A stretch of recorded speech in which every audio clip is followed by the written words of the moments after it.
Hello everyone. आप सभी का मेरे इस YouTube channel complete math tutorial में स्वागत है। हमारा आज का टॉपिक है MCQs on eigen values and eigen vectors. तो चलिए हम लोग क्वेश्चन से स्टार्ट करते हैं। हमारा फर्स्ट क्वेश्चन है आज का, the characteristic equation of the matrix is. आपको क्वेश्चन में एक मैट्रिक्स दिया हुआ है 3 1 -1 2 और आपको इसकी कैरेक्टरिस्टिक इक्वेशन बताना है। यहाँ पे आपको चार ऑप्शन दिए हुए हैं A B C and D. इसमें से कोई एक करेक्ट ऑप्शन आपको चूज करना है। तो अगर हम हमारा मैट्रिक्स ध्यान से देखें, 3 1 -1 एंड 2, सबसे पहले आपको हमेशा मैट्रिक्स का ऑर्डर चेक कर लेना चाहिए। तो ये हमारे मैट्रिक्स का ऑर्डर यहाँ पे 2 × 2 है। अगर आप किसी भी 2 × 2 की कैरेक्टरिस्टिक इक्वेशन बनाते हैं तो वो डेफिनेटली एक क्वाड्रेटिक इक्वेशन ही बनेगी। तो यहाँ पे जैसे हम चार ऑप्शन देख रहे हैं, चारों ही ऑप्शन में आपको क्या दी हुई है, लैम्डा में क्वाड्रेटिक इक्वेशन यहाँ पर दी हुई है। और कैरेक्टरिस्टिक इक्वेशन, वैसे कैरेक्टरिस्टिक इक्वेशन निकालने के लिए हम लोग क्या फॉर्मूला यूज करते हैं, determinant A minus lambda I equals to 0। इस इक्वेशन को कैरेक्टरिस्टिक इक्वेशन कहा जाता है। यहाँ पर कैपिटल ए क्या है, गिवन मैट्रिक्स, लैम्डा क्या है यहाँ पर आइगन वैल्यू, और आई क्या है यहाँ पर आइडेंटिटी मैट्रिक्स। पर ये मेथड बहुत लेंदी पड़ती है। आपको अगर एमसीक्यू सॉल्व करना है तो अगर हम इस मेथड से करेंगे तो ये बहुत ही लेंदी मेथड है। और वैसे कैरेक्टरिस्टिक इक्वेशन का यूज करके मैं ऑलरेडी अपना एक सेपरेट वीडियो इसके ऊपर बना चुकी हूँ। उसमें मैंने पूरा डिटेल तरीके से इसको सॉल्व किया हुआ है। अगर आप आई बटन पे क्लिक करेंगे तो आपको उसकी लिंक बहुत ही इजीली मिल जाएगी। तो चलिए हम इसको यहाँ पे शॉर्टकट तरीके से सॉल्व करेंगे। तो शॉर्टकट तरीके से सॉल्व करने के लिए आपको यहाँ पर अगेन एक इक्वेशन का यूज करना होगा। This is equation lambda square minus trace of the matrix into lambda and plus determinant of the matrix equals to 0। तो अगर आप इस इक्वेशन को देखें तो ये लैम्डा में क्वाड्रेटिक इक्वेशन है। यहाँ पर लैम्डा स्क्वायर और फिर नेक्स्ट टर्म क्या है, लैम्डा, एंड देन ये डिटर्मिनेंट ऑफ द मैट्रिक्स, ये यहाँ पे कांस्टेंट टर्म है। तो अगर आप यहाँ पर ट्रेस ऑफ द मैट्रिक्स निकालते हैं तो वो लैम्डा का कोफिशिएंट बनेगा, और डिटर्मिनेंट ऑफ द मैट्रिक्स मतलब इस इक्वेशन की कांस्टेंट टर्म है। तो अगर हम ट्रेस ऑफ द मैट्रिक्स देखें, क्या होता है trace of the matrix, so trace of the matrix मतलब सम ऑफ द डायगोनल एलिमेंट्स। आपको जितने भी डायगोनल एलिमेंट्स दे रखे हैं उनको सम करना है। तो अगर आप यहाँ पर मैट्रिक्स में ये दो डायगोनल एलिमेंट्स आपको यहाँ पे दिख रहे हैं 3 और 2। अगर आप इन 3 और 2 को ऐड करते हैं तो हमारा आंसर कितना आता है, 5 आंसर आता है। ये 5 किसका आंसर है, ये ट्रेस का आंसर है। ट्रेस के ऊपर भी मैं ऑलरेडी अपना एक वीडियो अपलोड कर चुकी हूँ। अगर आप ऊपर आई बटन पे क्लिक करेंगे तो उसमें आपको ट्रेस के बारे में कंप्लीट पूरी डिटेल इंफॉर्मेशन मिलेगी। तो trace of the matrix means 5। तो अगर हम यहाँ पे ट्रेस की जगह पे 5 पुट करें तो देखिए हमारी कैरेक्टरिस्टिक इक्वेशन बनना तैयार हो गई। फर्स्ट टर्म है हमारी लैम्डा स्क्वायर माइनस देन हमारी -5 लैम्डा। तो हम लोग एमसीक्यू सॉल्व कर रहे हैं तो हमें हमेशा ऑप्शन की तरफ भी ध्यान देना चाहिए। तो हम इतना इतना पार्ट अगर हमारे ऑप्शन में चेक करें और किसी भी एक ऑप्शन में, अगर किसी एक ही ऑप्शन में अगर हमें इतना पार्ट मिल जाता है तो हमें आगे ये डिटर्मिनेंट ऑफ द मैट्रिक्स निकालने की ज़रूरत ही नहीं है। तो हम सारे ऑप्शन हमारे 1 बाय 1 करके देखते हैं क्या हमें इतना पार्ट किसी इक्वेशन में मिल रहा है। तो ऑप्शन ए में क्या लिखा हुआ है, लैम्डा स्क्वायर -5 लैम्डा। यस, हमें पहले ऑप्शन में हमें ये मिल चुका है लैम्डा स्क्वायर -5 लैम्डा। तो बाकी सभी ऑप्शन में ये नहीं होना चाहिए। तो हमारा ये ऑप्शन ए करेक्ट आंसर बन सकता है। यहाँ पर हमने ट्रेस की जगह पर मतलब लैम्डा का कोफिशिएंट कितना यहाँ पे लिखा हुआ है, 5 आया हुआ है। चलिए अब हम ऑप्शन बी देखते हैं। ऑप्शन बी क्या लिखा हुआ है, लैम्डा स्क्वायर -3 लैम्डा, मतलब यहाँ पे इन्होंने ट्रेस की वैल्यू गलत लिखी हुई है 3। तो ऑप्शन बी हमारा करेक्ट आंसर नहीं हो सकता। नाउ ऑप्शन सी में लैम्डा स्क्वायर -4 लैम्डा, यहाँ पे ट्रेस की जगह पे कितना लिखा हुआ है 4, मतलब ये भी हमारा करेक्ट ऑप्शन नहीं हो सकता। नाउ ऑप्शन डी में यहाँ पे क्या लिखा हुआ है, ट्रेस की जगह पर 2, तो ये भी हमारा करेक्ट ऑप्शन नहीं हो सकता। हमारा करेक्ट ऑप्शन केवल ये है ए, लैम्डा स्क्वायर -5 लैम्डा। आपको आगे डिटर्मिनेंट निकालने की जरूरत ही नहीं है क्योंकि बाकी सभी ऑप्शन में ट्रेस का आंसर ही गलत दिया हुआ है। तो इस हिसाब से हमारा इस क्वेश्चन का आंसर क्या हो जाता है, option A, answer A. Okay, तो चलिए हम लोग नेक्स्ट क्वेश्चन की तरफ बढ़ते हैं। हमारा नेक्स्ट क्वेश्चन ये है, the characteristic equation of the matrix is. आपको इस क्वेश्चन में फिर से ये एक मैट्रिक्स दिया हुआ है 1 3 4 2 और हमें इसकी कैरेक्टरिस्टिक इक्वेशन निकालना है। आपको यहाँ पे 4 ऑप्शन दिए हुए हैं, चारों ही आप देख रहे हैं लैम्डा में क्वाड्रेटिक इक्वेशन यहाँ पे दी हुई है। इनमें से कोई एक आपका करेक्ट ऑप्शन, यहाँ पर एक ही कोई करेक्ट ऑप्शन आपको चूज करना है। तो कैसे करेंगे? तो हम यहाँ पर फिर वही शॉर्टकट फॉर्मूला, ये इक्वेशन का यूज करेंगे, lambda square minus trace of the lambda, trace of the matrix into lambda plus determinant of the matrix equals to 0। तो हम सबसे पहले यहाँ पर ट्रेस ऑफ द मैट्रिक्स की अगर बात करें, ट्रेस ऑफ द मैट्रिक्स मतलब डायगोनल में जितने भी एलिमेंट है आपको उनको एडिशन करना है, जोड़ना है। तो अगर आप यहाँ पर डायगोनल में 1 और 2 दिख रहा है, अगर आप इसे जोड़ देते हैं तो 3 आंसर आता है। तो लैम्डा स्क्वायर माइनस 3 लैम्डा। तो अगर आप सभी ऑप्शन को ध्यान से देखें तो यहाँ पे हमें पहली बात तो ट्रेस की वैल्यू कितनी मिली, 3 मिली। तो हमारा क्वाड्रेटिक इक्वेशन का कुछ पार्ट तैयार हो गया, lambda square minus 3 lambda.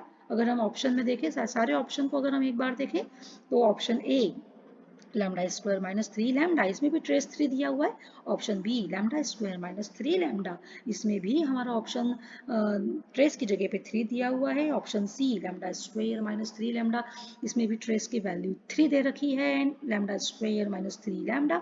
Option D में भी ट्रेस की वैल्यू 3 दे रखी है। तो इस हिसाब से तो हम केवल ट्रेस निकाल करके, मेरा बताने का मतलब यहाँ पर ये है कि केवल ट्रेस निकाल करके, जैसे हम लोगों ने पिछले क्वेश्चन में केवल ट्रेस निकाल करके ही हमने आंसर बता दिया था, तो इस क्वेश्चन में केवल ट्रेस निकालने से काम नहीं चलेगा, आपको आगे की टर्म निकालना पड़ेगी। और our next term is determinant of the matrix, मतलब क्वेश्चन में आपको ये जो मैट्रिक्स दिया हुआ है इसका हमको डिटर्मिनेंट निकालना होगा। तो अगर हम इसका डिटर्मिनेंट निकालें तो ये सिंपल सिंपल 2/2 मैट्रिक्स है ये, और अगर आप इसका डिटर्मिनेंट निकालेंगे तो 1 में 2 का मल्टीप्लाई करेंगे 2, बीच में माइनस आएगा, और 4 में 3 का मल्टीप्लाई करेंगे तो कितना आएगा 12। तो अगर आप इसको सिंप्लीफाई करते हैं तो कितना आंसर आता है -10। मतलब आपको यहाँ पे डिटर्मिनेंट का आंसर मिल गया -10। तो डिटर्मिनेंट का आंसर -10 है, तो -10 कांस्टेंट टर्म किस ऑप्शन में दिया हुआ है? सो अगर आप ऑप्शन सी देखें, लैम्डा स्क्वायर माइनस 3 लैम्डा -10, तो यहाँ पे आपको डिटर्मिनेंट का आंसर दिया हुआ है -10, जो कि आपको ऑप्शन सी में दिख रहा है। So our correct option is option C. तो इस हिसाब से आप बहुत ही जल्दी तरीके से कैरेक्टरिस्टिक इक्वेशन फाइंड आउट कर सकते हैं। So our next question is the characteristic equation of the matrix. आपको क्वेश्चन में ये मैट्रिक्स दिया हुआ है ईच, आपको 4 ऑप्शन दिए हुए हैं यहाँ पर, A B C and D. आपको कोई एक करेक्ट आंसर चूज करना है। तो हम सबसे पहले आपका ध्यान मैट्रिक्स पे जाना चाहिए। तो आपका यहाँ पे मैट्रिक्स कितने बाय कितने का दिया हुआ है, 3/3 का दिया हुआ है। अगर एक मैट्रिक्स 3/3 का है, मतलब इससे से जो आपकी कैरेक्टरिस्टिक इक्वेशन बनेगी वो डेफिनेटली क्या होगी, क्यूबिक इक्वेशन होगी, 3 डिग्री की इक्वेशन होगी। 3 डिग्री की इक्वेशन को क्या बोलते हैं हम लोग, क्यूबिक इक्वेशन। तो या तो ये क्यूबिक इक्वेशन है, या फिर इसे हम क्या बोलेंगे, इक्वेशन ऑफ डिग्री 3। तो ये 3 डिग्री की इक्वेशन है। तो ऑप्शन में हमें तो चारों ही ऑप्शन में 3 डिग्री की इक्वेशन गिवन है, तो हमें तो कोई एक ऑप्शन चूज करना है। तो इसके लिए भी हम determinant A minus lambda I equals to 0, ये वाला प्रोसेस बहुत लेंदी प्रोसेस है, और एमसीक्यू के लिए हमें ये वाला ऑप्शन चूज नहीं करना चाहिए। इसके लिए हम किसी दूसरी शॉर्टकट मेथड का यूज करेंगे। तो अगर हम शॉर्टकट मेथड से हम फॉर्मूला देखें 3 डिग्री की इक्वेशन के लिए, तो कैरेक्टरिस्टिक इक्वेशन, अगर आपको 3/3 मैट्रिक्स की कैरेक्टरिस्टिक इक्वेशन फाइंड आउट करना है तो आपको ये वाली इक्वेशन यूज की जाती है, lambda cube minus trace of the matrix into lambda square plus the sum of the minor of diagonal elements into lambda and determinant of the matrix। इस इक्वेशन में भी आप देखें तो फर्स्ट टर्म किसकी है, लैम्डा टू द पावर 3 की। Lambda में ये 3 डिग्री की इक्वेशन है, और फिर इक्वेशन का फॉर्मेट क्या होता है, पहले 3 डिग्री की टर्म आती है, फिर लैम्डा स्क्वायर 2 डिग्री की टर्म है, फिर 1 डिग्री की टर्म है, एंड देन इसमें लैम्डा है ही नहीं, तो ये प्योर कांस्टेंट टर्म है। तो ये 3 डिग्री की आपको लैम्डा में एक इक्वेशन दे रखी है। अब हम सबसे पहले यहाँ पर लैम्डा स्क्वायर का कोफिशिएंट की अगर बात करें तो ट्रेस ऑफ द मैट्रिक्स, तो हमें मैट्रिक्स का क्या निकालना है, ट्रेस निकालना है। तो ट्रेस ऑफ द मैट्रिक्स अगर हम निकालें तो क्या इसका मतलब क्या होता है, sum of the diagonal elements. अगर हम जितने भी डायगोनल में एलिमेंट्स है अगर हम उनको सम करें, जैसे हमने यहाँ पर 1 2 एंड 3, अगर आप इन्हें सम करते हैं तो कितना आंसर आ रहा है, यहाँ पे 6 आंसर आ रहा है। तो हमें ट्रेस की वैल्यू यहाँ पे पता चल गई 6। तो आपको सबसे पहले ऑप्शन हमेशा देखते रहना चाहिए कि क्या इतना पार्ट हमें केवल किसी एक ही इक्वेशन में क्या इतना पार्ट मिल रहा है। अगर मिल रहा है तो वही हमारा करेक्ट आंसर है। आपको आगे ये सब sum of minor of diagonal element and determinant of the matrix ये सब निकालने की जरूरत ही नहीं है। तो अगर हम हमारे सारे ऑप्शन अगर ध्यान से देखें तो फर्स्ट ऑप्शन में यहाँ पे ट्रेस की जगह पे कितना मिल रहा है, 5, जबकि हमारा ट्रेस कितना आया है 6। So option A can not be answer. Then option B में ट्रेस की जगह पे कितना आया है 6। ओके, तो ये हमारा एक आंसर बन सकता है। पर अगर आप केवल इसे ही आंसर कहना चाहते हैं और आपको केवल एक ही आंसर चूज करना है, इसका मतलब बचे हुए दो ऑप्शन भी पूरी तरीके से गलत होना चाहिए। तो अगर हम ऑप्शन सी देखें तो ऑप्शन सी में ट्रेस की वैल्यू कितनी आ रही है 4, ये भी गलत। 6 है जबकि, तो ये भी ऑप्शन नहीं हो सकता, करेक्ट आंसर नहीं हो सकता। अगर आप ऑप्शन डी देखें तो यहाँ पे ट्रेस की जगह पे कितना आ रहा है 2, तो ऑप्शन डी भी हमारा करेक्ट आंसर नहीं है। तो 4 में से 4 ऑप्शन में से हमारा केवल एक ही करेक्ट आंसर हमें मिला, lambda to the power 3 minus 6 lambda square minus 3 lambda plus 38 equals to 0। वैसे बची हुई आगे की वैल्यूज भी आप निकाल करके चेक कर सकते हैं, पर हमें केवल अगर एक ही करेक्ट आंसर चूज करना हो तो then this is our final answer. So इस क्वेश्चन का हमारा आंसर है आंसर बी। ओके, तो अब हम नेक्स्ट क्वेश्चन करते हैं। Now question 4, our question 4 is the characteristic equation of the matrix is। आपको क्वेश्चन में एक मैट्रिक्स दिया हुआ है और ये 3x3 मैट्रिक्स आपको क्वेश्चन में दिया हुआ है और हमें इसकी कैरेक्टरिस्टिक इक्वेशन फाइंड आउट करना है। आपको आंसर में 4 ऑप्शन दिए हुए हैं ए बी सी डी। चारों ही ऑप्शन अगर आप ध्यान से देखें तो आपको लैम्डा में 3 डिग्री की इक्वेशन दिख रही है। इनमें से ही हमारा कोई एक आंसर है यहाँ पर। तो हम इसको कैसे सॉल्व करें? इसको सॉल्व करने के लिए हम फिर से ये 3 डिग्री की इक्वेशन का यूज करेंगे और हम सबसे पहले यहाँ पर ट्रेस निकालेंगे। तो अगर आप यहाँ पे ट्रेस निकालते हैं तो ट्रेस का आंसर क्या आएगा, मतलब डायगोनल में जितने भी एलिमेंट्स हैं अगर आप उनको सम कर देते हैं, जोड़ देते हैं, तो ये यहाँ से अगर आप जोड़ेंगे -1 4 एंड -2 को अगर आप जोड़ेंगे तो आपका आंसर कितना आने वाला है 1 आने वाला है। मतलब आपको ट्रेस की वैल्यू कितनी मिली 1।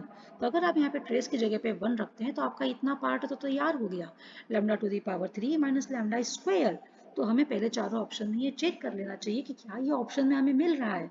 तो हम अगर हम ऑप्शन ए देखें तो lambda to the power 3 minus lambda square, yes ये मिल रहा है। ऑप्शन बी में lambda to the power 3 minus lambda square, yes. Again option C में lambda to the power 3 minus lambda square. In option D lambda to the power 3 minus lambda square. तो चारों ही option में इतना part तो available है, तो केवल इसके बेस पे हम आंसर डिक्लेयर नहीं कर सकते, तो हमें आगे और कैलकुलेशन की जरूरत है। तो सो हमारा नेक्स्ट कैलकुलेशन है sum of minor of diagonal element.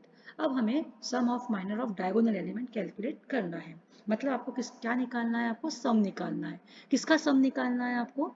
Diagonal elements आपको मैट्रिक्स में जितने भी दिए हुए हैं उनका आपको माइनर निकालना है और उन सबको ऐड करना है। जैसे यहाँ पे डायगोनल मैट्रिक्स में हमें एक -1 डायगोनल एलिमेंट दिया हुआ है, इसका हम माइनर निकालेंगे। 4 का भी हमें यहाँ पर, ये भी डायगोनल एलिमेंट है, हमको इसका भी माइनर निकालना पड़ेगा। और हमें -2, ये भी हमारा डायगोनल एलिमेंट है और हमें इसका भी माइनर निकालना पड़ेगा। इन तीनों के माइनर निकाल करके हम इन तीनों को ऐड करना होगा। तो चलिए अब हम लोग माइनर निकालते हैं। So sum of minor of diagonal element. तो अगर हम -1 के माइनर की बात करें तो -1 एक डायगोनल पे एलिमेंट है ये। और अगर हम इसके माइनर की बात करें, माइनर कैसे निकालते हैं, ये -1 जिस रो में है आपको वो रो पूरी तरीके से छुपा देना है और -1 ये जिस कॉलम में है आपको ये पूरी तरीके से यहाँ पे हाइड कर देना है, छिपा देना है। और ये 2/2 का जो भी पोर्शन बचता है आपको इसका डिटर्मिनेंट यहाँ पर सॉल्व करना है, तो इसे कहते हैं माइनर। ऐसे ही हमें बचे हुए सारे डायगोनल एलिमेंट के माइनर निकालने हैं। अब हम अगर 4 का माइनर निकालें तो 4 में ये 4 जिस रो में है आप वो रो हटा दीजिए, 4 जिस कॉलम में है आप इस कॉलम को हाइड कर दीजिए। और यहाँ से ये जो 2/2 का जो डिटर्मिनेंट बच रहा है -1 1 2 -2, इसको हम लोगों ने एक डिटर्मिनेंट में लिख लिया। ये 2/2 का हमको डिटर्मिनेंट यहाँ पे सॉल्व करना है। अब अगर हम तीसरे डायगोनल एलिमेंट की बात करें -2, ये भी हमारा एक डायगोनल एलिमेंट है। अगर हम इसका माइनर निकालते हैं तो -2 जिस रो में है आप ये रो हटा देंगे, -2 जिस कॉलम में है आप यहाँ से ये कॉलम हटा देंगे, तो आपको ये 2/2 का यहाँ से पोर्शन दिखता है -1 3 3 4 -1 3 3 4। ये पोर्शन हमने यहाँ पे निकाल दिया, इसका 2/2 का डिटर्मिनेंट हमको सॉल्व करना है। तो ये सारे आप देख रहे हैं 2/2 डिटर्मिनेंट ही हैं। अगर आप इन्हें सॉल्व करेंगे तो आपका आंसर कितना आएगा -31। तो ये -31 किसका आंसर आया, ये sum of minor of diagonal elements. तो अगर आप यहाँ पे इक्वेशन में पुट अप करें sum of minor of diagonal elements -21, तो यहाँ पे प्लस क्या बन जाएगा, ये माइनस, तो इसका क्या यहाँ पे आंसर आने वाला है -21 लैम्डा। तो अगर आप किसी किसी एक ऑप्शन में भी अगर आपको ये यहाँ पर -21 लैम्डा मिल जाता है और बाकी सभी ऑप्शन में नहीं मिलता है तो वही हमारा फाइनल आंसर हो जाएगा। तो अगर आप यहाँ पे ऑप्शन डी देखें तो ऑप्शन डी में ही केवल आप देखेंगे आपको -21 लैम्डा मिल रहा है। अगर आप बाकी सभी ऑप्शन में देखेंगे तो यहाँ पर ऑप्शन ए में -19 लैम्डा मिल रहा है, ऑप्शन बी में आपको +21 लैम्डा मिल रहा है। साइन भी यहाँ पे इंपॉर्टेंट है, -21 लैम्डा ही हमें चाहिए और ये यहाँ पे -12 लैम्डा ऑप्शन सी में मिल रहा है। सो ए, बी एंड सी ये तीनों ही हमारे आंसर्स नहीं हो सकते। So our final answer is option D. तो हमारा आंसर क्या है? Option D. तो देखा आप लोगों ने यहाँ पर हमें आगे की कैलकुलेशन करने की नहीं ज़रूरत पड़ेगी, मतलब आपको सारी वैल्यू निकालने की ज़रूरत नहीं है, वो क्वेश्चन ऑप्शंस पे डिपेंड करता है वो। अब जैसे हमने यहाँ पे डिटर्मिनेंट ऑफ द मैट्रिक्स निकालने की हमें कोई ज़रूरत नहीं है, तो आपका यहाँ पे मल्टीपल चॉइस क्वेश्चन है ये, तो आपको यहाँ पे टाइम बचाने का सोचना है कि हम यहाँ पे कितना कम से कम समय में हमारे ऑब्जेक्टिव क्वेश्चन को हम लोग सॉल्व कर सकते हैं। Okay, so our next question is the characteristic equation of the matrix is. आपको क्वेश्चन में एक ये 3x3 मैट्रिक्स दिया हुआ है और हमें इसकी कैरेक्टरिस्टिक इक्वेशन बतानी है। आपको ऑप्शन में फिर 4 ऑप्शन आपको दिए हुए हैं, चारों ही ऑप्शन अगर आप ध्यान से देखें तो आपको 3 डिग्री की इक्वेशन दी हुई है, क्यूबिक इक्वेशन दी हुई है, क्योंकि मैट्रिक्स कितने बाय कितने का है? 3x3 का है, तो डेफिनेटली जो इसकी कैरेक्टरिस्टिक इक्वेशन बनेगी वो भी 3 डिग्री की इक्वेशन ही बनेगी। तो अब अगर हम इसको फिर सॉल्व करते हैं तो ये इस इक्वेशन से अगर आप इसे सॉल्व करते हैं तो lambda to the power 3 minus trace of the matrix into lambda square plus sum of the minor of diagonal element into lambda and minus determinant of the matrix equals to 0। अगर आप इस equation से इसको solve करते हैं तो सबसे पहले आपका ध्यान सारे ऑप्शंस पे जाना चाहिए। अगर आप सारे ऑप्शंस को ध्यान से देखें तो ऑप्शन ए में lambda to the power 3 minus 2 lambda square minus 16 lambda. Again option B में lambda to the power 3 minus 2 lambda minus 16 lambda और ऑप्शन सी में lambda to the power 3 minus 2 lambda square minus 16 lambda and option D minus lambda to the power 3 minus 2 lambda square minus 16 lambda। मतलब चारों ही option में आपको ये तीन term lambda to the power 3 की, lambda square की and lambda ये term आपको निकालने की ज़रूरत ही नहीं है, क्योंकि आप कुछ भी निकालेंगे तो उससे आपका आंसर डिसाइड नहीं होगा। आपका इस क्वेश्चन में आंसर, करेक्ट आंसर किससे डिसाइड होने वाला है? The last term determinant of the matrix. तो अब हमें डिटर्मिनेंट ऑफ मैट्रिक्स का क्या निकालना चाहिए? डिटर्मिनेंट निकालना चाहिए, वही हमें करेक्ट आंसर बताएगा।